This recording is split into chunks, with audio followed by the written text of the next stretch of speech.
Oui, entrez. Kylian. Comment ça va, Kylian? Oui, dis-moi. Tu voudrais qui? Si on te fait prolonger, tu veux qui? Dis-moi. Dis-moi. Paul Pogba. Pogba. Paul Pogba. C'est bon. Oui, c'est bon. Wallah, c'est bon. Qui veut? Tu veux? Zidane. C'est bon. C'est bon, là, c'est bon, c'est bon. Garant. Kiki, c'est bon. Dembélé. C'est bon. Tu veux qui encore? Pogba. C'est bon. C'est bon. Tout c'est bon. Tu signes, c'est bon. Par contre, sur Neymar, ça va être difficile.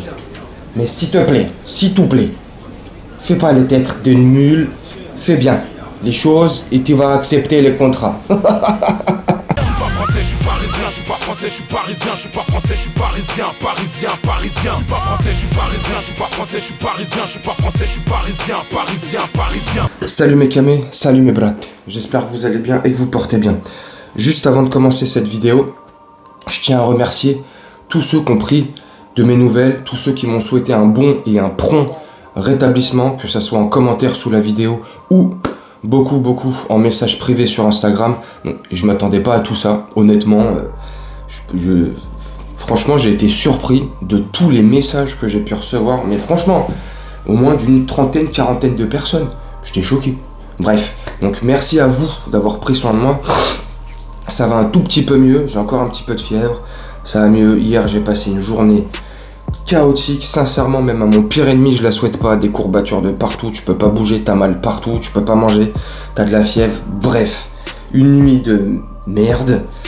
Bah, l'image du comportement d'Mbappé, j'ai passé une nuit de merde. Enfin bref, ça va un tout petit peu mieux, donc je tenais à vous remercier du fond du cœur, mais vraiment du fond du cœur, merci d'avoir pris de mes nouvelles et de m'avoir souhaité un bon rétablissement. Bref, maintenant on va parler du crime parfait, parce que la miniature, je crois que c'est, je vais te mettre le crime est-il parfait. Pourquoi je te mets cette miniature? Parce que, est-ce que le Qatar a commis le crime parfait en rachetant le Paris Saint-Germain en 2011? Déjà, en rachetant le Paris Saint-Germain en 2011, ils mettent un pied dans l'Hexagone, en France, dans notre très cher pays français. Enfin, oui, mais ouais, on va pas rentrer dans la politique, hein, dans les polémiques. Ça, c'est pour peut-être asseoir leur Coupe du Monde. Est-ce que ça a marché ou pas? Je sais pas. Ils ont eu l'obtention de la Coupe du Monde. Donc déjà, là, le crime est parfait. Quand tu vois qu'un État du Qatar, qui est connu que pour son pétrole, et c'est tout, tu vois, et c'est folie, a obtenu la Coupe du Monde au Qatar. Quant à d'autres pays qui sont beaucoup plus légitimes dans le football, n'ont pas eu la Coupe du Monde, la demande et l'ont toujours pas. Le Qatar, ils arrivent, ils prennent le PSG, quelques temps après, bouf, oh Michel Platini, Qatar, World Cup 2022, super. Bref, pour moi là, déjà le crime il est parfait. Après d'avoir racheté la moitié des Champs-Élysées, parce que mes camis, je sais pas si vous êtes au courant, mais le Qatar possède plus de la moitié des Champs-Élysées. C'est grave. Enfin c'est grave. Moi je trouve ça grave, ouais, que d'autres États étrangers possèdent des biens français, tu vois, des trucs, du patrimoine, bref. Les Galeries Lafayette, le Printemps, à peu près une vingtaine de pourcents des biens immobiliers français, c'est-à-dire des châteaux, tu sais, d'être dans la Loire et toutes ces conneries, tu sais, ça appartient au Qatar. Une autre partie là-bas, là, à l'est. Calme-toi, bref. Tu vois, déjà, là, pour moi, là, le crime, il est parfait. Un État archi corrompu. Un État qui corrompt. Un État qui fait que de la merde. Un État qui s'en bat les steaks et les cacahuètes de la vie et des conditions humaines. On va arrêter de se voiler la face. Que ça soit les employés des stades de la Coupe du Monde, pour ceux qui sont restés vivants. Paix aux âmes de ceux qui sont morts. Que tu sois un joueur de football professionnel, que tu es engagé au Qatar là-bas, ils te prennent ton passeport et tant que le contrat n'est pas fini, ou qu'ils n'ont pas décidé que tu puisses quitter leur territoire,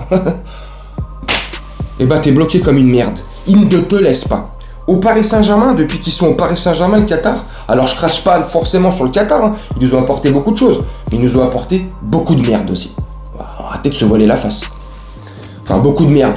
Dans le sens politique, dans les rumeurs, dans l'image qu'on peut dégager, enfin bref. Tu m'as capté, j'espère, sinon dis-moi en commentaire. Et tu commences à connaître. Bienvenue à toi si t'es nouveau sur la chaîne. Welcome in. Je rigole, calme-toi, hein, c'est pour détendre l'atmosphère. Bref, tu vois, ils nous respectent pas. Ils ne respectent rien. C'est un état où tu peux discuter des droits de l'homme, de tout ce que tu veux. Peu importe, on aime ou on n'aime pas. Ceci étant dit, comme je viens de t'énumérer, ils possèdent déjà tous en France. Hold up, parfait. Crime, parfait. Tu vois ? Maintenant, avec le Paris Saint-Germain, ils nous ont vendu du rêve. Quand tu as des milliards, tu peux vendre du rêve. Ça, c'est évident. Mais dès le départ, oui, le projet, c'est faire gagner la Ligue des Champions 4-5 saisons, 4 ou 5 ans, gagner la Ligue des Champions. Pas de problème. Pas de problème, frère. Pas de problème. Gros problème. Gros problème. Parce qu'on est 11 ans après, toujours pas de coupe aux grandes oreilles dans la vitrine du Paris Saint-Germain. Tu sais, dans la vitrine des trophées qu'on a à la maison, tu sais. 11 ans après. 11 ans après, on a quand même failli, il y a 3 ans, en demi-finale, après demi, après... Bref. On l'a pas. Ils nous l'avaient promis en 4-5 ans. Le crime est parfait. Et on leur en veut pas. Ouais, mais c'est pas grave, on trouve toujours des excuses. Moi, je suis désolé. Abramovich, quand il était patron de Chelsea, le mec en 12 ans de Ligue des Champions. Voilà, on peut dire ce qu'on veut. Oui, mais ceci, oui, mais c'est pas pareil. Justement, c'est pas pareil, c'est la première ligue. C'est encore plus difficile. Donc le mec, il arrive, le mec investit pratiquement les mêmes milliards que le Qatar a investi depuis 2011 au PSG, tu vois. Ça investit les mêmes sommes, à quelques millions près. Et eux, ils ont 2 Ligues des Champions, nous, on en a 0. Donc c'est bien la preuve que, avec l'argent, tu peux. Tu peux, avec l'argent, quand tu peux t'acheter les joueurs que tu veux. Mais il faut un projet cohérent et solide. Et là, on en vient à la trahison d'Mbappé, qui s'est fait trahir par le Paris Saint-Germain, ça c'est évident, mais qui lui, dans un second temps, ou dans le même temps, hein, nous trahit, nous, les supporters du Paris Saint-Germain, nous crache, nous, à la gueule. Je suis désolé, je le vois comme ça. Maintenant, l'étape de Kylian Mbappé. Il se fait trahir, ni plus ni moins, on va arrêter de se voiler la face. À mon avis, je sais pas s'il voulait absolument Zidane comme coach. Je sais pas s'il voulait, on n'a pas de certitude s'il voulait Dembélé ou Pogba. On sait pas ça. Éventuellement, certainement. On n'a pas de certitude. Est-ce qu'il voulait le départ de Neymar ? Ça, sincèrement. Je commence vraiment à y croire, vraiment. Il voulait ceci, voulait cela. C'est lui qui a voulu Luis Campos. Apparemment, il n'aurait pas voulu Galtier, je sais pas quoi. Bref. Où lui se fait trahir et où faut se mettre à sa place. T'es à la place de Kylian Mbappé, t'es dans les bureaux avec Nasser, avec les avocats, tu sais, tout le monde, la pression. On est en train de discuter, on est en train de négocier. Ok ? Le clan Mbappé, mon clan, je suis Kylian Mbappé. Je suis pas Charlie là. Je rigole, je suis Kylian. Tu vois ? Je suis dans le bureau là, avec tout ce que je viens de te dire. Et ben moi je suis désolé. Je demande des exigences. Des exigences. Et je pèse, je prends exprès ce mot là. Exigence, parce que à ce stade-là, c'est des exigences. Waouh, le mec se prend pour Bill Gates. Il veut tel truc, telle direction sportive. Ça, c'est comme normal. Il veut tel ou tel joueur pour l'accompagner, pour pouvoir jouer avec lui. Un numéro 9, un vrai 9, style typé Giroud, pour pouvoir tourner autour de lui. Ok, ça, c'est compréhensible. Là où je commence à plus vouloir et à plus le comprendre, c'est s'il demande à avoir la main mise sur le recrutement. Frère, t'es pas directeur sportif, ni directeur du football, ni ce que tu veux, t'es un simple joueur du football. Certes, le joueur du football le mieux payé de la planète d'après le journal Forbes. Putain, mais rien que ça déjà, t'es le sportif le mieux payé de la planète. Et de l'humilité. Sois humble et ferme ta gueule. Bref. Tu vois ça. Machin nana, qui demande le départ de Neymar. Là, tu commences à tromper de route. que tu veuilles ceci, tu veuilles cela, que tu commences à bouder sur un terrain, là, tu t'es trompé de chemin, Mbappé. Là, dès le départ, au départ de cette histoire, on peut te donner que raison, tu t'es fait trahir, donc si t'es pas content. Ton mécontentement, ta façon de faire la gueule, elle aurait été légitime si Messi et Neymar continuaient sur la même saison que l'année dernière. Si le projet n'avait pas changé, si les premiers matchs n'auraient pas été aussi beaux dans le jeu, dans l'attention. Bref, t'as capté. Là, ça se passe superbement bien. Les 5-6 premiers matchs, ça se passe super bien. Trophée des champions, les premiers matchs de Ligue des Champions, de Ligue 1, ça se passe très bien. Il y a de la cohérence. Le bloc, tu sens que le bloc joue ensemble. Il n'y a pas trop d'étincelles. On sent pas trop la merde. Tu vois, t'as pas encore enlevé ton caleçon, ça sent pas encore trop le caca. Tu vois. Mais là, tu commences, je sais pas, depuis quelques semaines, à baisser ton froc. Donc on commence à sentir la merde, tu vois. Donc moi, un conseil, va aux toilettes, essuie-toi les fesses. Ou lave-toi le cul. Tu vois, tu commences à nous cracher dessus. À faire ton truc là, le penalty gate. À faire tes sorties médiatiques. Pendant un convoi. Pendant un rassemblement en équipe de France. Tu commences à raconter de la merde. Pivot, gna gna gna. Je suis pas pivot, je suis pas ceci. Là, tu commences à faire après des matchs pivot gang. T'as vrillé, toi. 4 heures avant un match important de Ligue des Champions, avant un match où, si on gagne, on est qualifié pour les 8e de finale de la Ligue des Champions, on a l'esprit tranquille, les 2 prochains matchs, tu peux les voir venir. Non, 4 heures avant ce match-là, important, de Ligue des Champions, d'après Marca, une grosse bombe tombe. Grosse bombe, moi j'y crois pas. Il partira pas cet hiver, mais Camé, je vous rassure tout de suite. Mais, une bombe sort. Comme quoi Kylian Mbappé voudrait quitter le club dès cet hiver avec Luis Campos et si Campos et Mbappé seraient amenés à partir, Galtier les suivrait. D'où cette information sort. Est-ce que tu penses que c'est relayé par Marca, mais c'est relayé par une dizaine de journalistes? Tu crois que l'information elle sort d'où? Tu crois que c'est comme ça, c'est une invention, encore une énième invention de la presse pour vendre du papier? Peut-être, mais je te dis que non. Moi j'en suis sûr que non. Faut arrêter d'être dupe. Arrêtez d'être con. Arrêtez de prendre tout au pied de la lettre comme ça, d'être un mouton qui suit la masse ou d'être un âne qui court après une carotte. Les gars, réveillez-vous. Bien sûr que l'information elle sort de son clan à lui ou du clan qui est proche de Mbappé. C'est obligatoire. Donc tu vois, le mec te fait fuiter des informations pareilles. Même si je te le rappelle une fois de plus, il ne quittera jamais le Paris Saint-Germain cet hiver. Et je kifferais, mais il ne le quittera pas cet hiver. Inch'Allah, il quitte.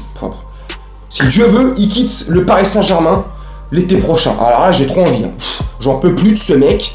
On va changer d'épaule. Alors tu me diras Messi et Neymar. Messi va être vieux. Est-ce qu'il va rester? On ne sait pas. Je m'en fous. Neymar, il sera encore là. On construit au cours de Neymar. On a le mercato d'hiver. Bref, regarde.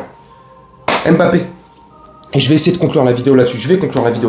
Mbappé, tu peux pas ranger ton frein. Tu vois que les deux mecs, ils marchent sur l'eau en ce moment. Ils jouent super bien. On a fait un début de saison stratosphérique. Mets-toi au sein du collectif. T'en as marre de jouer un pivot. Je suis désolé, Mbappé. Je suis pas un professionnel. C'est pas mon métier. Mais t'es pas un pivot. Si on analyse bien les matchs, c'est plus Neymar qui joue le pivot que toi, frère. Arrête tes conneries. T'es pas un pivot. Et tant bien même, tu serais un pivot.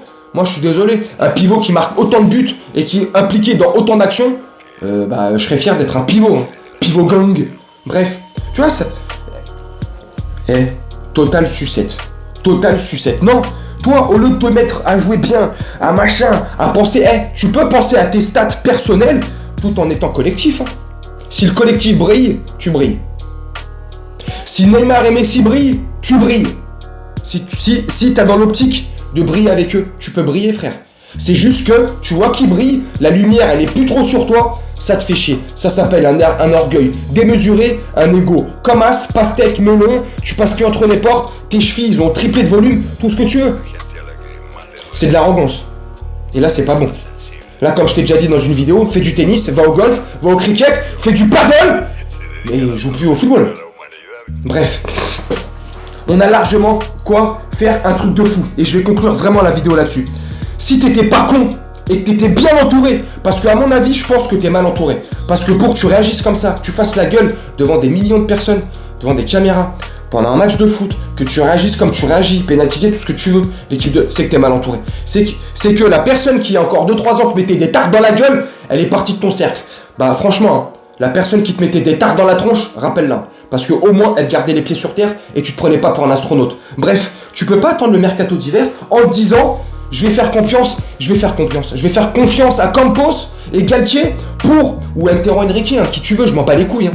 Je m'en bats les noisettes, hein. Pardon pour ma grossièreté. Et dire, bon bah voilà, l'attaquant que je cherche, que je veux, qui tourne autour de moi, ils vont peut-être me l'amener. Cet hiver, ils n'ont pas pu me le faire, Scamacca ou d'autres, cet été. Skriniar ou un autre défenseur central, tu te dis pas, il y en a peut-être un qui va arriver cet hiver, on va peut-être se stabiliser en défense centrale. Non, mais non, on s'en bat les couilles, non. Tu penses qu'à ta gueule, tu penses qu'à toi, et c'est ça qui fait que ça part en sucette, et t'es en train de mettre une ambiance nauséabonde, je pense, dans le vestiaire, autour du Paris Saint-Germain, dans la presse et au sein des supporters. T'es en train de diviser tout le monde, espèce de mongol. Donc réagis, ferme ta putain de grande gueule, ton ego, remets-le dans tes baskets, cours sur le terrain, entraîne-toi, essuie-toi le cul, mais fais quelque chose. Bref, mes camés. Je sais pas ce que t'as pensé de la vidéo, dis-moi, peut-être que je pars trop loin, ou pas, mais là ça commence à nous toucher nous, il commence à nous manquer de respect à nous cracher à la gueule, je suis désolé, à un moment donné il pense jamais au club, jamais il pense au club, il pense qu'à sa gueule, c'est un égoïste, il n'aime pas le PSG, je suis sûr, j'en suis désolé, je commence à penser et je commence à être sûr que ce mec là, Paris c'est ma maison, le PSG ceci, le mec il aime pas le club, c'est impossible. Il s'en est toujours battu les couilles. Et je suis désolé de ma grossièreté là. Mais à un moment donné, faut mettre les mots où il faut. Hein. Le mec s'en bat les couilles de nous. Il en a rien à faire du Paris Saint-Germain. Il s'en contrefou des supporters. Il en a rien à faire. Il pense qu'à ses stats. Il pense qu'à ça. Parce qu'il penserait pas qu'à ses stats. Il se comporterait pas comme il se comporte comme ça. C'est pas possible. C'est pas possible. Il se comporte comme un enfant pourri, gâté. De 9 ans. Sauf qu'il en a pas 9, il en a 23, putain. Bref, je vais vous laisser là-dessus mes camés. Dis-moi hein, ce que t'as pensé de la vidéo. Moi ça commence à me gaver les couilles. J'avais dit dans la dernière vidéo que j'avais fait sur lui, c'est bon, lui je fais plus de vidéos sur lui. Mais tous les jours.